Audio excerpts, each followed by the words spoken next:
Olá e seja bem-vindo. Sou a Juliana Gonzalez do canal Profissão Mãe. Segue para vocês mais um trecho do livro A Criança de Maria Montessori, capítulo 4. Espero que gostem, curta, compartilhe e ajude a divulgar boas informações para a educação dos nossos filhos. Bom estudo. Livro A Criança de Maria Montessori, capítulo 4. O recém-nascido. O ambiente sobrenatural. A criança que nasce não ingressa num ambiente natural, mas entra no ambiente da civilização onde se desenvolve a vida dos homens. É um ambiente sobrenatural construído acima da natureza e às suas expensas pelo impulso de obter auxílios minuciosos à vida do homem e facilitar-lhe a adaptação. Entretanto, que providências tomou a civilização para auxiliar o recém-nascido? O homem que exerce o esforço supremo de adaptação quando com o nascimento passa de uma vida a outra? A traumatizante passagem do nascimento deveria requerer um tratamento científico para o recém-nascido, pois em nenhuma outra época da vida o homem enfrenta semelhante ocasião de luta e contraste, bem como de sofrimento. Todavia, não é tomada qualquer providência que facilite essa passagem crucial. Embora devesse existir na história da civilização humana uma página anterior a todas as outras que relatasse o que o homem civilizado faz em auxílio do ser que nasce, mas essa página está em branco. Muitos, pelo contrário, pensarão que a civilização atual preocupa-se muito com a criança que nasce. Como? Quando nasce uma criança, todos se preocupam com a mãe. Disse que ela padeceu. Mas não sofreu também a criança? Pensa-se em manter obscuridade e silêncio em torno da mãe porque está fatigada. Mas não estará também a criança, que chega de um lugar onde não atingia o mínimo vestígio de luz, nem o mais leve rumor? Para ela, portanto, é necessário preparar obscuridade e silêncio. Cresceu num local protegido contra qualquer choque, qualquer oscilação de temperatura, no líquido morno e uniforme criado exclusivamente para seu repouso, onde não lhe chegava jamais o mínimo vislumbre de luz, nem o mais leve rumor, e deixa bruscamente seu ambiente líquido trocando-o pelo ar. De que maneira vai o adulto ao encontro dela, que vem do nada e agora se encontra no mundo com olhos delicados que jamais viram a luz e ouvidos mergulhados no silêncio? Como vai ele ao encontro do ser de membros atormentados, que até o nascimento permaneceu no ventre da mãe sem qualquer contato com o exterior? Ele passa repentinamente do ambiente líquido para o ar livre, sem atravessar transformações sucessivas, como o girino que se transforma em rã.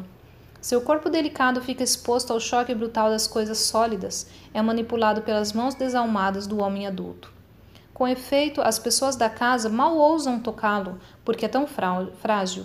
Os parentes e a mãe olham-no com temor e o confiam a mãos peritas. Sim, todavia, frequentemente essas mãos peritas não são suficientemente hábeis para tocar num ente tão delicado. Não basta apenas segurar a criança com mãos fortes, é necessário preparar-se para saber aproximar-se daquele ser delicado. Porque um enfermeiro, antes de acercar-se de um doente adulto ou de um ferido, é obrigado a treinar prolongadamente a técnica de mover o enfermo? Ou de aplicar delicadamente uma pomada ou ataduras? Com a criança tal não ocorre. O médico manipula sem cuidados especiais e quando o recém-nascido chora, desesperadamente, todos fitam com um sorriso complacente. Aquela é a sua voz. O choro é a sua linguagem e seus gritos se fazem necessários para limpar os olhos e dilatar os pulmões. O recém-nascido é prontamente vestido. Em certa época, era envolto em ataduras rígidas como se estivesse engessado e o minúsculo ser que antes estivera encolhido no útero materno ficava teso e imobilizado. Não obstante, não há necessidade de vestir o recém-nascido, nem no primeiro momento, nem durante o primeiro mês. Efetivamente, se desejarmos acompanhar a história do vestuário do recém-nascido, constataremos uma evolução gradativa desde invólucros rígidos, passando para uma indumentária leve, até a progressiva diminuição das peças de roupa. Mais um passo e a roupa do recém-nascido será de toda abolida. A criança deveria permanecer nua, como a representa a arte. Os anjos são pintados ou esculpidos completamente nus, e no presépio a Virgem Maria adora a criança divina nua e assim o toma nos braços. Na verdade, a criança tem necessidade de ser aquecida pelo ambiente e não pelas roupas. Não possui em si calor suficiente para enfrentar a temperatura externa, pois vivia antes no calor do corpo materno. Sabe-se que as roupas nada mais podem fazer que conservar o calor do corpo, ou seja, impedir que ele se disperse, e se o ambiente for aquecido, as roupas tornam-se um obstáculo entre o calor ambiental e o corpo da criança que deve recebê-lo. Vemos que, nos animais, mesmo quando os recém-nascidos são recobertos de penugem ou de pelos ralos, o corpo da mãe os recobre a fim de aquecê-los. Não desejo insistir demais nesse argumento. Tenho certeza de que, se pudessem falar-me, os americanos relatariam os cuidados prestados aos recém-nascidos em seu país. Os alemães e ingleses me perguntariam surpresos como posso ignorar os progressos realizados em suas pátrias nesse ramo da medicina e enfermagem. Deverei responder, porém, que estou a par de tudo isso e que já estudei em alguns desses países o que foi feito de mais sofisticado, bem como os progressos conseguidos. Mas, sobretudo, falta agora a nobreza de consciência necessária para acolher dignamente o homem que nasce. É verdade que se faz muita coisa, mas o que é progresso, se não ver o que não se via antes e acrescentar algo ao que já parecia de todo suficiente e, portanto, insuperável? Ora, a criança não é compreendida dignamente em parte alguma do mundo.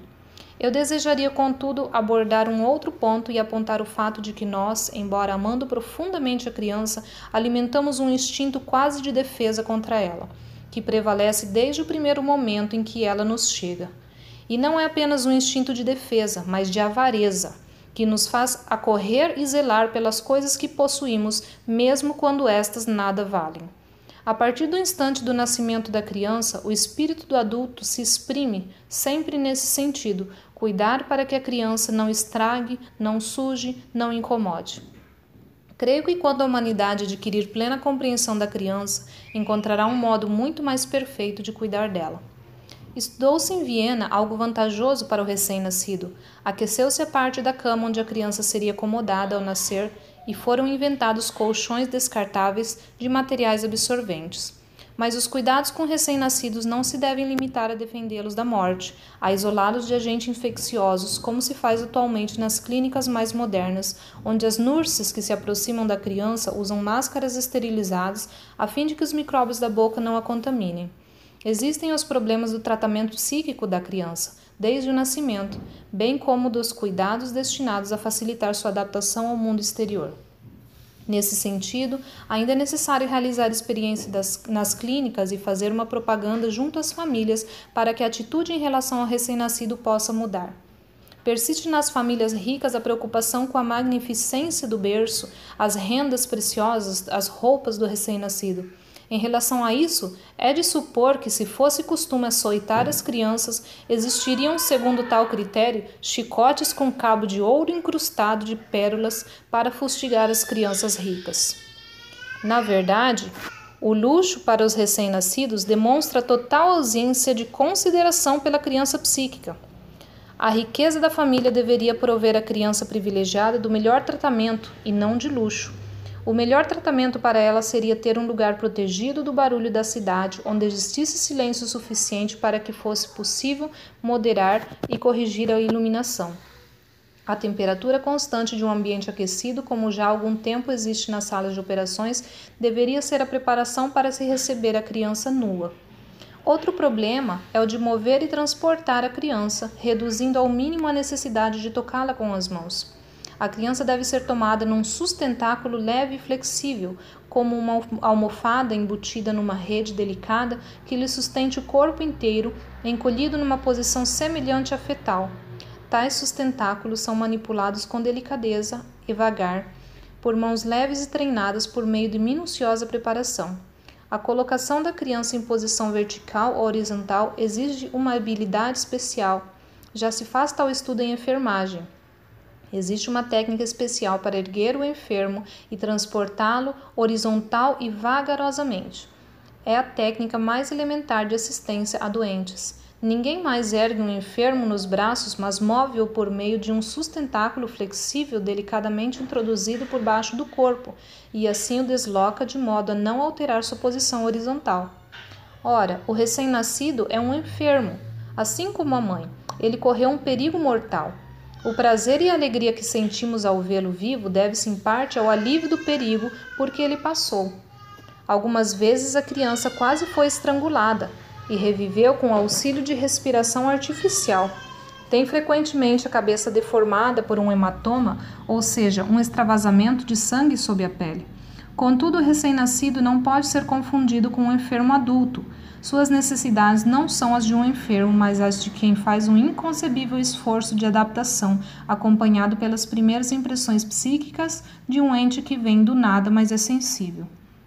O sentimento para com o recém-nascido não é de compaixão, mas de veneração pelo mistério da criação, pelo segredo de um infinito que se compõe dentro de limites que nos são perceptíveis. Observei um recém-nascido que, apenas salvo de um perigoso estado de asfixia, foi colocado numa banheira bem próxima do chão. No movimento rápido que o abaixou para ser mergulhado na água, o menino esbugalhou os olhos e teve um sobressalto, esticando as pernas e braços como quem se sente cair. Foi a sua primeira experiência de medo. As ações com as quais tocamos e movimentamos a criança, a delicadeza de sentimentos que ela nos deve inspirar, fazem-nos lembrar os gestos com os quais o sacerdote católico manipula a sagrada hóstia sobre o altar. Com mãos purificadas, gestos estudados e meditados, movimenta a hóstia, ora em sentido vertical, ora horizontal, com paradas e pausas, como se tais gestos estivessem carregados de tanta potência a ponto de precisarem ser interrompidos a intervalos. E quando depõe a hóstia, o sacerdote se ajoelha a fim de adorá-la. E tudo isso se desenrola num ambiente silencioso no qual a luz penetra filtrada através de cristais coloridos. Um sentimento de esperança e elevação impera no recinto sacro. O recém-nascido deveria viver num ambiente semelhante a esse. Se traçarmos um paralelo entre os cuidados dispensados à criança e os dedicados à mãe, e imaginarmos o que seria para a mãe receber o mesmo tratamento que o recém-nascido, o erro que cometemos tornar-se-ia mais evidente. A mãe é deixada imóvel, enquanto a criança é levada para longe dela a fim de não incomodar com sua presença, sendo trazida para perto dela apenas nas horas em que deve ser alimentada. Nessas viagens, a criança é manipulada sem maiores precauções para vestir belas roupas enfeitadas com fitas e rendas. Isto equivaleria a obrigar a mãe a levantar-se logo após o parto e trajar-se com elegância para comparecer a uma recepção. A criança é tirada do berço e erguida até a altura dos ombros do adulto, que a deve transportar. Depois é novamente abaixada para acomodar-se junto à mãe. Quem seria capaz de pensar em submeter a parturiente a tais movimentos? A justificativa que se costuma apresentar é a seguinte: a criança não tem consciência, e como sem consciência não existe sofrimento ou prazer, seria utópico tratar o recém-nascido com tanto requinte. Mas o que dizer dos cuidados prodigalizados aos adultos enfermos que correm perigo de vida e estão inconscientes? É a necessidade de socorro e não a consciência dessa necessidade que exige, em qualquer outra idade da vida humana, uma aguda atenção da ciência e do sentimento. Não existe justificativa possível para isso. O fato é que existe uma lacuna na história da civilização com relação à fase inicial da vida, uma página em branco na qual ninguém ainda escreveu, porque ninguém pesquisou as primeiras necessidades dos homens. Não obstante, a cada dia nos tornamos mais conscientes da impressionante verdade evidenciada por tantas experiências, ou seja, que as perturbações nos estágios iniciais e mesmo no período pré-natal influem em toda a vida do homem. A vida embrionária e a infantil são depositária, como atualmente todos reconhecem, da saúde do adulto e da raça. Por que então não se leva em consideração o nascimento, a crise mais difícil de ser superada na vida? Não damos atenção ao recém-nascido. Para nós, ele não é um homem. Quando chega ao nosso mundo, não o sabemos receber, embora o mundo que criamos lhe seja destinado, a fim de que ele lhe dê continuidade e o faça avançar no sentido de um progresso superior ao nosso. Tudo isso nos lembra as palavras de São João Evangelista. Ele veio ao mundo, e o mundo para ele foi criado, mas o mundo não o reconheceu. Chegou à sua própria casa, e os seus não o receberam.